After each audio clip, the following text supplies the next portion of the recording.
wonderful church of St Augustine's in Kilburn in North London, and we're recording James MacMillan's Stabat Mater, which had its premiere in the Barbican.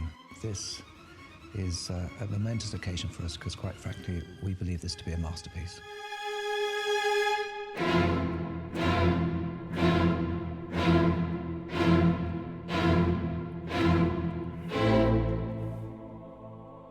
When I wrote my Stabat Mater, in a sense I felt as if I was going back to the sound world of a piece I wrote over 20 years ago called The 7 Last Words, because two things: it uses the same two ensembles, that is a choir and a string orchestra, but it's also another way of telling the crucifixion narrative, but in a very different way, different words, different perspective. It's Mary's eyes this time.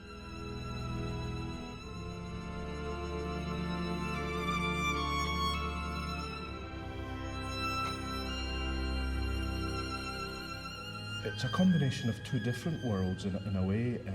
I've worked very closely with the 16 for a number of years, and I've written some work for them. But I've also worked very closely with the Britten Sinfonia as well, in very different kind of repertoire.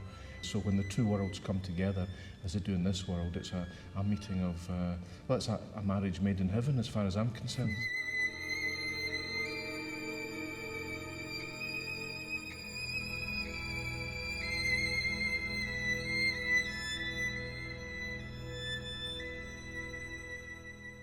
I can honestly say that these 4 concerts that we've just played have been extremely moving for me to be involved in this thing. I mean, it's a sublimely beautiful work.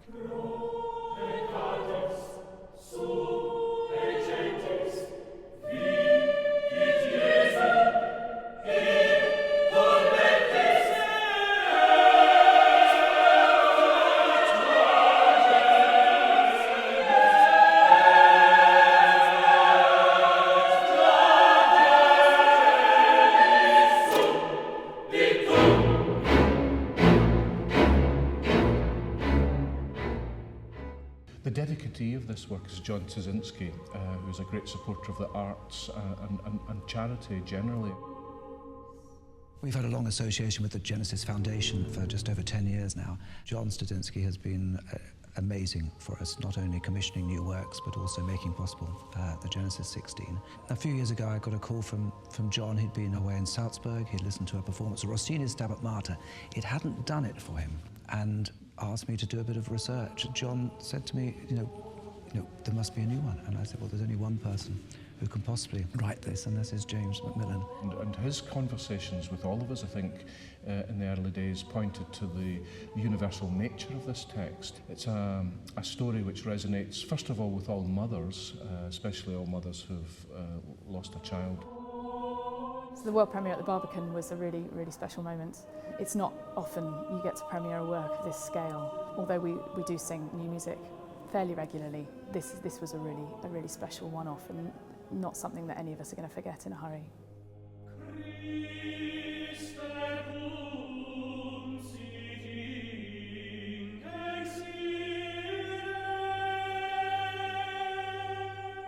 In many ways, James, I mean, you've gone right under the surface of the Stabat Mater text, and you haven't presented it just simply as the sorrows of Mary. Well, I mean, the big challenge of this text is that it projects, I suppose, one single emotion through 20 verses. The onus, therefore, on the composer is to present this single-dimensional narrative in as varied a way as possible.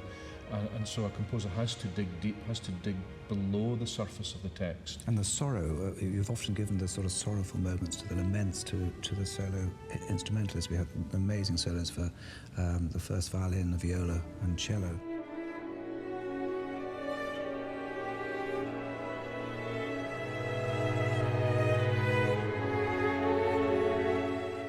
These things happen very seldom in life, and when you realise that that new work is something very, very special, then it's humbling for all us as musicians to be part of that experience.